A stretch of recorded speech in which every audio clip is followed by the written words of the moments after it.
Is it mandatory to buy a new car? Top variant? No, it's not. Most of the people don't know how to buy a new car. It simply depends upon the salesperson while buying a new car.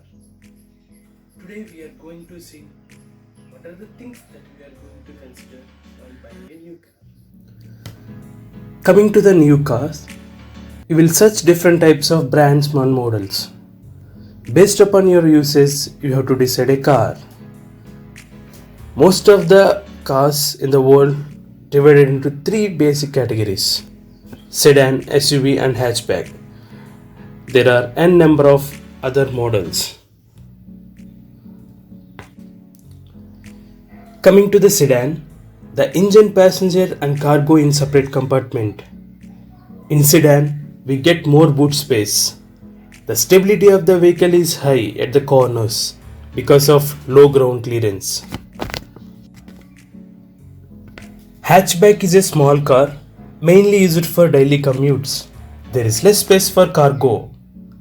SUV is a sports utility vehicle designed for both on-road and off-road purpose. After deciding the type of car you want to buy, then decide the price range. The budget that you like to invest on the car range starts from 4 lakhs to 20 crores in India. The main thing that I like to share is car is a car. It's not a home to get a coffee, wine, massage, etc. Suppose you selected a car from a manufacturer. The petrol variant starts from 6 lakhs and top variant in 12 lakhs. If you see here, there will be no mechanical changes from base version to top. We will get same 1.3 liter engine with same horsepower and same fuel efficiency. The changes you observed is the electronics. That means you get infotainment system instead of basic system and alloy wheels and the fog lamps.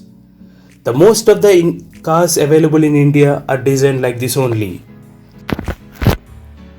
If there any better safety system in the car, then you just go for that variant. Otherwise, what my suggestion is, the car with less electronics will consume less battery and increase the battery life. Even it takes less power from the engine. Moreover, you will save the money. So, this is about how to decide a car to buy. The car with best safety standards can be preferable.